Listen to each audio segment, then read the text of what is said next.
Good afternoon, students. In the previous class, we completed there were many phylums. Under that, ASCII element is and also the classification of ASCII element is also completed, which is the very smallest phylum in the animal kingdom under ASCII element, because it consists of only one class, that is class Nematoda.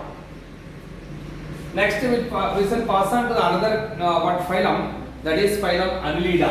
Next one is phylum Annelida. Phylum Annelida. Let us see the characteristic features of phylum Annelida. This is 5 mark question is list out the salient features or the characteristic features of phylum Annelida. Let us see first one ಹೋಗೋಣ. First habit. ಅದು ಯಾವ ರೀತಿ ಇರುತ್ತೆ, ಏನದರ nature ಅಂತ. So if you come to the habit of phylum Annelida, these members are free living. These are free living and some are parasitic forms. Some are parasitic forms. These are free living or parasitic forms. ಅಂದ್ರೆ ಬೇರೆ ಒಂದು ಜೀವಿಗಳ ಮೇಲೆ ಅವಲಂಬನೆ ಪಟ್ಟಿರುತ್ತೆ, ಅದು ಪರಾವಲಂಬಿಗಳು ಅಂತ ಕರೆಯುವರು. These are free living or parasitic forms. Let us see ಇನ್ನೊಂದು ಕ್ಯಾರೆಕ್ಟರ್ ನೋಡೋಣ ನಾವು, habitat. ಇನ್ನೊಂದು ನೋಡೋಣ, habitat. So you know what do you mean by habitat? ಏನು habitat ಅಂದ್ರೆ ಆವಾಸ ಸ್ಥಾನ ಅಂತ ಕರೀತೀವಿ. The living place or the dwelling place of what annelids. Habitat ಬಂದಾಗ these are aquatic. Aquatic ಅಂದ್ರೆ ಏನು, ನೀರಲ್ಲಿ ಇರುವುದು ಅಂತ. Annelids are probably they are aquatic. So that means ನೀರಲ್ಲೇ, ಎಂತ ನೀರಲ್ಲಿ, either they are found in fresh water or marine water bodies. These are aquatic. Either they are present in the fresh water bodies or they are present in the marine water bodies. Marine water. They are living in fresh water or marine water. And even they are terrestrial also. ಏನು terrestrial ಅಂದ್ರೆ aquatic condition ಅಂದ್ರೆ ನೀರಲ್ಲಿ ಇರೋದು, terrestrial condition ಅಂದ್ರೆ they are living on the land, soil ಅಲ್ಲಿ ಇದ್ರೆ. So ಅಂತ ಒಂದು ನೇಚರ್ ನಾವು ಟೆರೆಸ್ಟ್ರಿಯಲ್ ಅಂತ ಕರೀತೀವಿ. ನೀರಲ್ಲಿದ್ರೆ ಅಕ್ವಾಟಿಕ್ ಕಂಡೀಷನ್ ಅಂತ ಕರೀತೀವಿ, ಅಷ್ಟೇ ಏನೇನಿಲ್ಲ. ಸೊ ಅಲ್ಲಿಗೆ ಹ್ಯಾಬಿಟ್ ಮತ್ತೆ ಹ್ಯಾಬಿಟೇಟ್ ಎರಡು ಕಂಪ್ಲೀಟ್ ಆಯ್ತು. Let us see body organisation ಹೋಗೋಣ. So body organisation. Okay, annelids ಅಲ್ಲಿ ಬಾಡಿ ಆರ್ಗನೈಸೇಷನ್, ಎಂತ body organisation? I said there were many types of body organisation. Cellular level, tissue level, organ system level and body level ಅಂತ ಹೇಳಿದ್ದೇವೆ. ಇವಾಗ ಇದ್ರೆ annelids ಅಲ್ಲಿ ಎಂತ body organisation ಅಂದ್ರೆ organ system level body organisation. What kind of body organisation? Organ system level body organisation. Already ಇದರಲ್ಲಿ organ systems appear ಆಗೋಗಿರುತ್ತೆ, formation ಆಗೋಗಿರುತ್ತೆ. Okay, in annelids what kind of body organisation? Organ system level grade body organisation. Let us will go for the symmetry ಹೋಗೋಣ. Symmetry. So I said ಅವಾಗ ನಾನು ಜ್ಞಾಪಕ ಮಾಡಿಸ್ತಾ ಇರ್ತೀನಿ types of symmetry, like an asymmetrical body, radial symmetrical body, bilateral symmetrical body ಅಂತ. ಇವಾಗ ಅನ್ನೆಲಿಡ್ಸ್ ಎಂತ symmetrical body ಇದು ನೋಡಿ, ಇಲ್ಲಿ ನೀರಿಸ್ ಡಯಾಗ್ರಾಮ್ ಬರ್ತಿದ್ದೀನಿ. ಇವಾಗ ನೀವೇ ಜನರಲ್ ಆಗಿ ಹೇಳ್ಬೋದು ಅಂತ ಸಿಮೆಟ್ರಿ ಅಂತ. If we cut the body of animals by passing through the central axis, we can get right and left two equal halves. Such kind of symmetry is called bilateral symmetry. ಅಂದ್ರೆ ನೀರಿಸ್ ಕೂಡನು ಅಂದ್ರೆ ಅನ್ನೆಲಿಡ್ಸ್ ಕೂಡನು what kind of symmetry? Bilateral symmetry. Bilateral symmetry. ಅಕಸ್ಮಾತ್ ಆಗಿ what do you mean by bilateral symmetry ಅಂತ ಕೇಳಿದ್ರೆ ಏನು ಬರೀತೀವಿ ನೀವು? ಎಕ್ಸಾಂಪಲ್ ಕೊಡಿ ಅಂದ್ರೆ ಬರೀಬಹುದು ಅನ್ನೆಲಿಡ್ಸ್. ಆರಾಮಾಗಿ ಎಕ್ಸಾಂಪಲ್ ಕೊಡು, ಅನ್ನೆಲಿಡಾ, ನೀರಿಸ್, ಅರ್ಥವಮ್. ಓಕೆ, ಕೊಡಬಹುದು ನೀವು. Leach ಇವೆಲ್ಲಾನು ಅನ್ನೆಲಿಡನೇ. What is bilateral symmetry? If we cut the body of animals, by passing through the central axis at only in one plane, we can get right and left equal halves. Such kind of symmetry is called bilateral symmetry. Okay, anyway, symmetry also completed. So next one ನೋಡೋಣ, nature of coelom. Nature of coelom, ಇದರಲ್ಲಿ coelom ಹೆಂಗಿರುತ್ತೆ ಅಂತ. Nature of coelom in the what annelids, the true coelom is formed. I said also coelom ಅಲ್ಲಿ acoelomates, pseudocoelomates and eucoelomates ಅಂತ. ಇವಾಗ annelids ಅಲ್ಲಿ ನಿಜವಾಗಿರ್ತಕ್ಕಂಥ ಒಂದು coelom formation ಆಗುತ್ತೆ ಎಲ್ಲಿ? ಮಿಡ್ಲ್ ಮೀಸೋಡರ್ಮ್. ಮೀಸೋಡರ್ಮ್ ಅಲ್ಲೇ ಸೀಲೋಮ್ ಫಾರ್ಮೇಷನ್ ಆಗೋದು. ಇವಾಗ annelids ಅಲ್ಲಿ a true coelom is formed.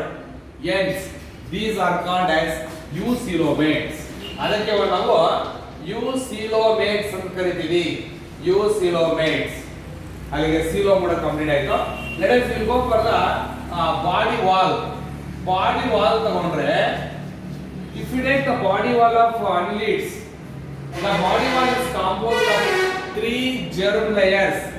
The body wall is composed of 3 germ layers such as outer ectoderm, middle mesoderm and inner endoderm. Hence the annelids are called as triploblastic animals.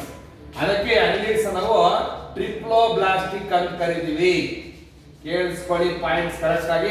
Y annelids are triploblastic ಅಂದ್ರೆ it is because the body wall is composed of 3 germ layers such as outer ectoderm, middle mesoderm and inner endoderm. Hence the annelids are triploblastic animals. ಒಂದೊಂದ್ಸಲ 2 marks what are triploblastic animals, give an examples ಅಂತ ಕೇಳಿದ್ರೆ ಅವಾಗ definition ಬರೀರಿ, example fine ಅನ್ನೆಲಿಡ್ ಅಂತ ಬರೀರಿ, ತೊಂದರೆ ಏನಿಲ್ಲ. So ಅದಕ್ಕೆ ಬಾಡಿ ವಾಲ್ ಕೂಡ ಕಂಪ್ಲೀಟ್ ಆಯಿತು. So next, the body is metamerically segmented body. The body is metamerically segmented body by having a number of or numerous metamers. ಅದರ ಬಾಡಿ ಇದೆಯಲ್ವಾ, ಬಾಡಿ ಎಲ್ಲ ಸೆಗ್ಮೆಂಟ್ಸ್ ತರ ಬ್ರೇಕ್ ಡೌನ್ ಆಗಿದೆ. The body is metamerically segmented. ನೋಡಿ ಇಲ್ಲಿ ಇದೊಂದು segment, ಇದೆಲ್ಲ segments ಇವು. ಈ ಸೆಗ್ಮೆಂಟ್ಸ್ ಅನ್ನು ನಾವು ಮೆಟಾಮರ್ಸ್ ಅಂತ ಕರೆಯೋದು. Or the metamers were also called annules, annulus ಅದು ಆನ್ಯೂಲ್ಸ್ ಅಂತ ಕರಿತೀವಿ, ಆರ್ ರಿಂಗ್ಸ್ ಅಂತ ಕರಿತೀವಿ. Hence the name is called annelida. ಅನಿ ಅಂದ್ರೆ ರಿಂಗ್ಸ್ ಆರ್ ಆನ್ಯುಲಸ್. ರಿಂಗ್ಸ್ ತರ ಇದೆ ಬಾಡಿ, ಸೆಗ್ಮೆಂಟ್ಸ್ ತರ ಆಗೋಗಿದೆ. The body is metamerically segmented. The body undergoes to the body is break down to number of segments called metamers or annulus or rings. Hence the name is called annelida.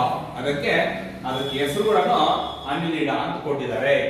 So next we will go to the digestive system. Digestive system in annelids. In annelids the digestive system is very well developed by developing alimentary canal.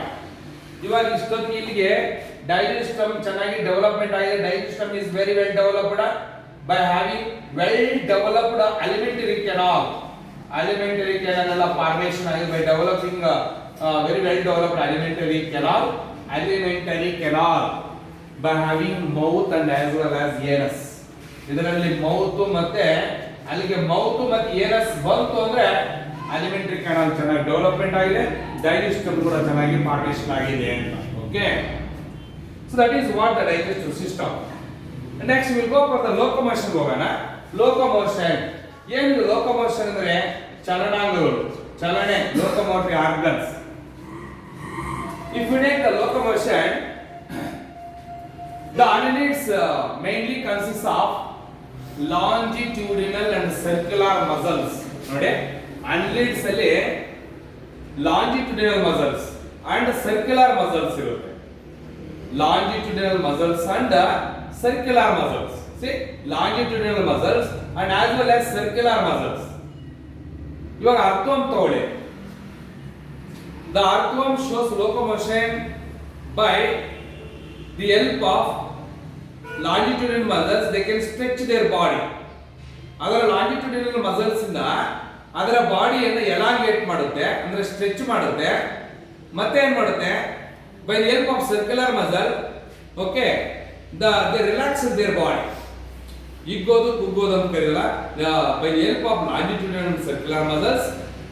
Okay, the longitudinal muscles help the stretching of the body and circular muscles helpful for relaxation of the body. In such a way, the earthworm shows locomotion. ಹಂಗೆ annelids ಅಲ್ಲಿ the annelids mainly composed of longitudinal muscles and circular muscles. By the help of longitudinal muscles and circular muscles, they shows locomotion. ಅಷ್ಟೇ ಅಲ್ಲ, each segment, each metaphorically segment that is mainly composed of a pair of hollow, okay, hollow appendages are present. They are called as parapodia. Which are the locomotory organs in annelids? Parapodia. What is a parapodia? A pair of paired hollow segment like structures were called as parapodia. ಒಂದೊಂದು ಸೆಗ್ಮೆಂಟ್ಗೂ ಎರಡು hollow, okay, appendages, okay, a pair of hollow appendages present on either side of each segment were called as parapodia. And this parapodia, ಗಮನಿಸಿ ನೋಡಿ, ಇವೆ parapodia. Now these are called as parapodias.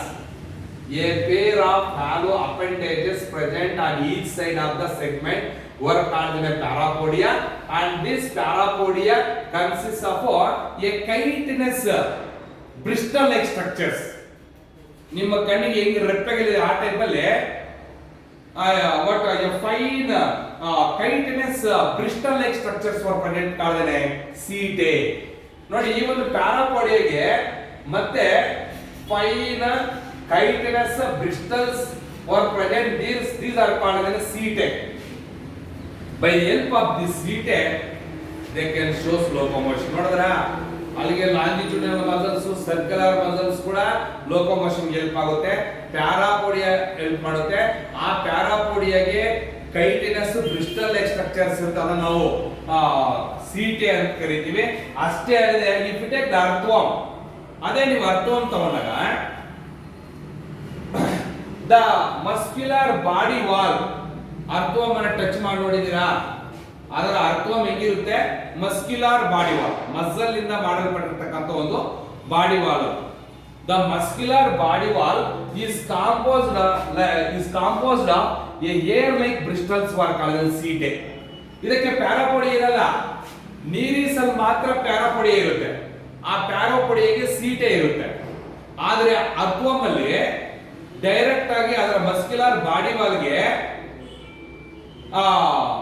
ಏನಿರುತ್ತೆ? Hair like bristles ಇರುತ್ತೆ. ಆ ಒಂದು ಏರ್ಸ್ ತರ ಇರತಕ್ಕಂತ Bristol like structures ನಾವು ಸೀಟೆ ಅಂತ ಕರಿತೀವಿ. By the help of that setae they shows locomotion. ಅಲ್ಲಿಗೆ ನೀರಿಸ್ ಕೂಡಾನು, ಅರ್ಥವರ್ಮ್ ಕೂಡಾನು ಎಕ್ಸಾಂಪಲ್ಸ್ ಯಾವುದಕ್ಕೆ ಅಂದ್ರೆ ಫೈಲಮ್ ಅನ್ನೆಲಿಡಾಗೆ. ಅರ್ಥ ಆಯ್ತಲ್ವಾ? By the help of longitudinal muscles and circular muscles they shows locomotion. ಅಷ್ಟೇ ಅಲ್ಲ, each segment consist of A pair of hollow what segments called as hollow appendages called as parapodia. ಆ ಪ್ಯಾರಾಪೋಡಿಯಾಗೆ chitinous bristle like structures ಇರುತ್ತೆ. They are called as setae ಅಂತ ಕರೀತೀವಿ. ಮತ್ತೆ earthworm ಅಲ್ಲಿ ಅದರ ಮಸ್ಕ್ಯುಲರ್ ಬಾಡಿ ವಾಲ್ಗೆ ಹೇರ್ ಲೈಕ್ ಬ್ರಿಸ್ಟಲ್ಸ್ ಇರುತ್ತೆ, ಅದನ್ನು ಕೂಡ ಸೀಟೆ ಅಂತ ಕರೀತೀವಿ. So by the help of all these locomotory organs the annelid shows locomotion. ಅಲ್ಲಿಗೆ ಲೋಕೋಮೋಷನ್ ಕೂಡ ಕಂಪ್ಲೀಟ್ ಆಯ್ತು. ಟೆಕ್ಸ್ಟ್ ಅನ್ನು ಚೆನ್ನಾಗಿ ಓದಬೇಕು, ಅವಾಗ ಅರ್ಥ ಆಗುತ್ತೆ. So after locomotion, we'll come to the circulatory system. CS ಹೋಗೋಣ. Circulatory system. In annelids, the circulatory system is closed type of circulatory system. Closed type of circulatory system. First time in animal kingdom, closed type of circulatory system were developed in phylum Annelida. In phylum Annelida, what kind of circulatory system? Closed type of circulatory system. First time in the animal kingdom, closed type of circulatory system were formed. Here, in this type of circulatory system, the blood flows through the blood vessels, and blood is red in color due to the presence of a red pigment called as hemoglobin. ಈ ಒಂದು close type of circular system ಅಲ್ಲಿ the blood pump or the blood flows through the vessels, blood vessels, and here the blood is red in color due to the presence of a red pigment called as hemoglobin ಇರುತ್ತೆ.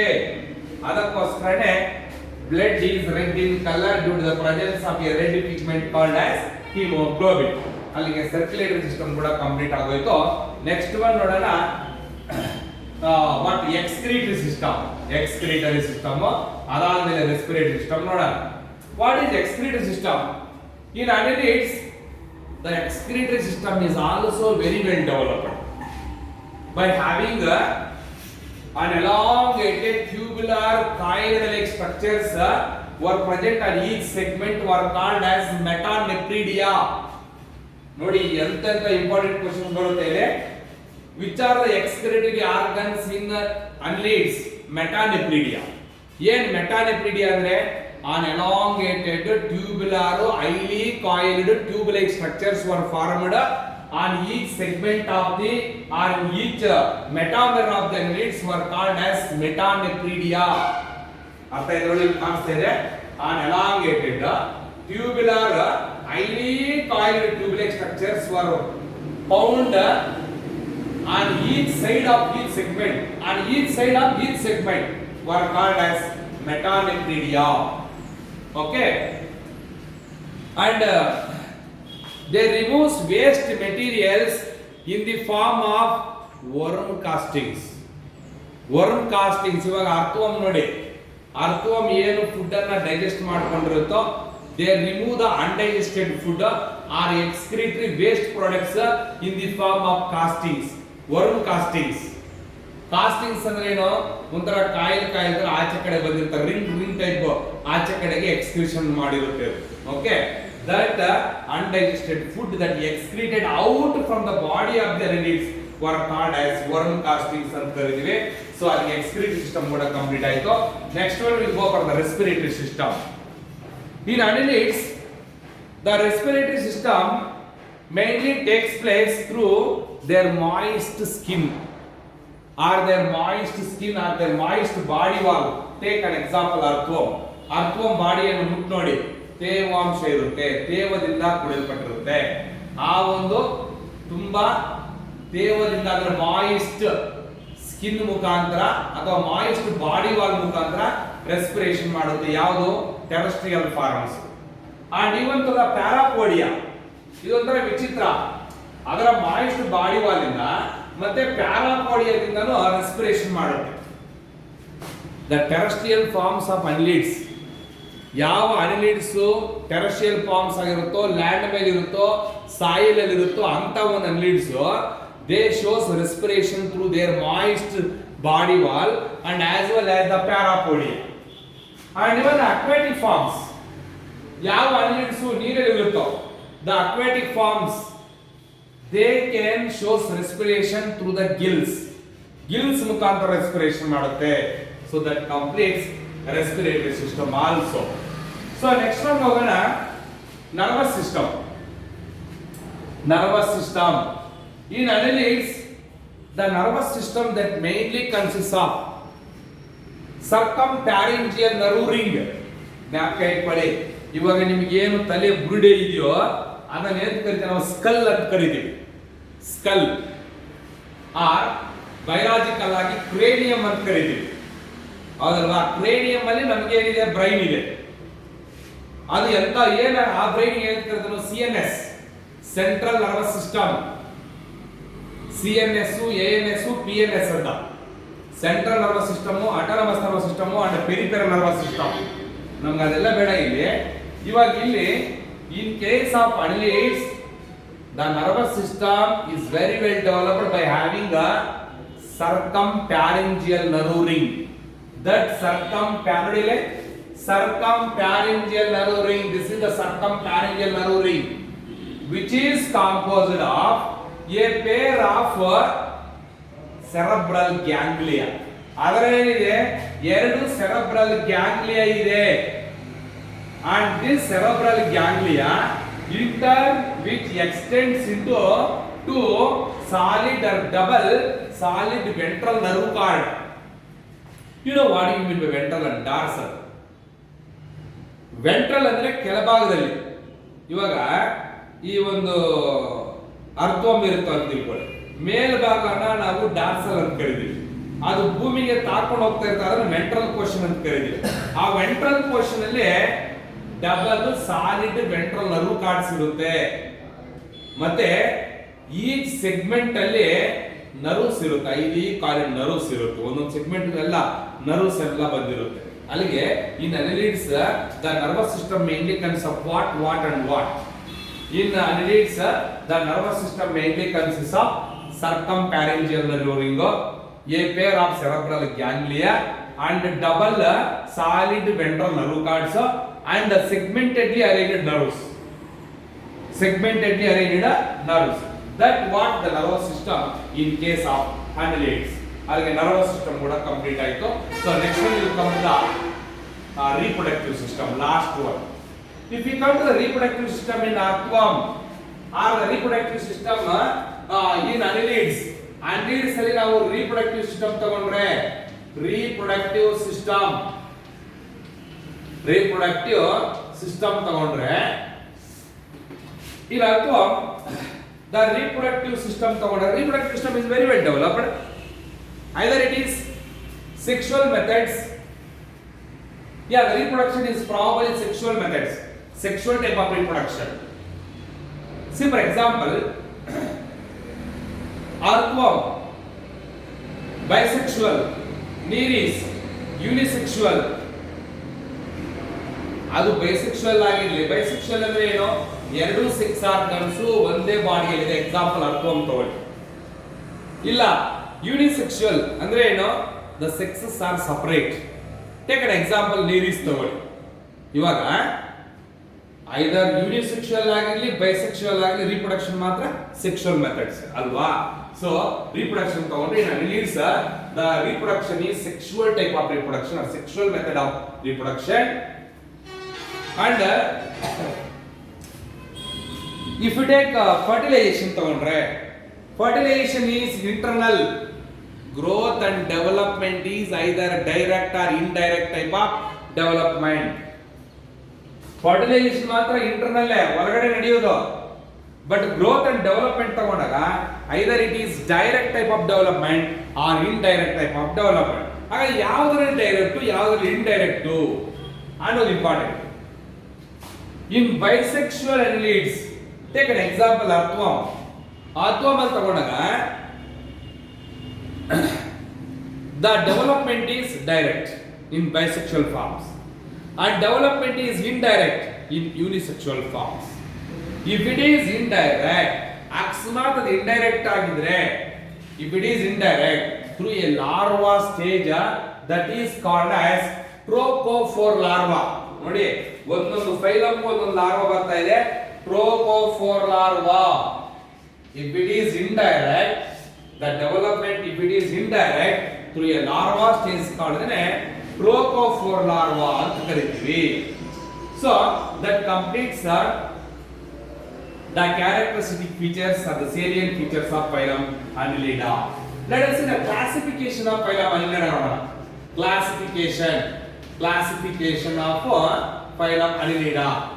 Phylum Annelida were mainly classified into different classes. One is class Polychaetae.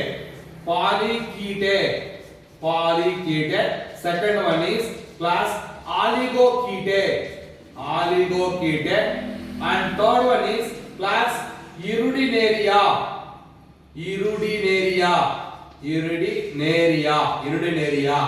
And fourth one is class Arachidnida.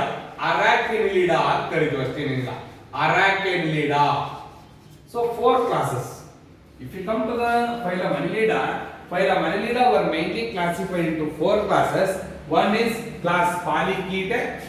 Example ತಗೊಂಡ್ರೆ ಇದಕ್ಕೆ nereis is the best example. Nereis. Okay. Polychaetae. And second one is the Oligochaetae. ಇದಕ್ಕೆ example ತಗೊಂಡ್ರೆ ನೀವು earthworm. Earthworm is the best example for Oligochaetae. Irudinaria. So example for Irudinaria is the leech. And Arachidnida example is Phanegardius is the example. So that completes the classification of phylum Annelida also. It's very very important for examination. ಇಲ್ಲಿ ಕೆಲವು ನಿಮಗೆ important ಆಗಿರ್ತಕ್ಕಂಥ questions ಏನಂದ್ರೆ what are metamers, what are annules, okay, what is metanephridia, okay, then very important is what type of nervous system, okay, what are worm castings, okay, then classification ಕೇಳ್ಬೋದು ನಿಮಗೆ. So ಈ ರೀತಿಯಲ್ಲಿ very important questions ಇದರಲ್ಲಿ ಬರುತ್ತೆ. Main ಆಗಿ ಮೆಟಾನೆಪ್ರಿಡಿಯಾ focus ಮಾಡ್ತಾರೆ. ಮತ್ತೆ ಇಲ್ಲಿ ಇನ್ನು ಫೋಕಸ್ ಮಾಡ್ತಕ್ಕಂಥ ವೆರಿ ಇಂಪಾರ್ಟೆಂಟ್ ಅಂತಂದ್ರೆ ಲಾರ್ವಾ, ಪ್ರೋಕೋಫೋರ್ ಲಾರ್ವಾ.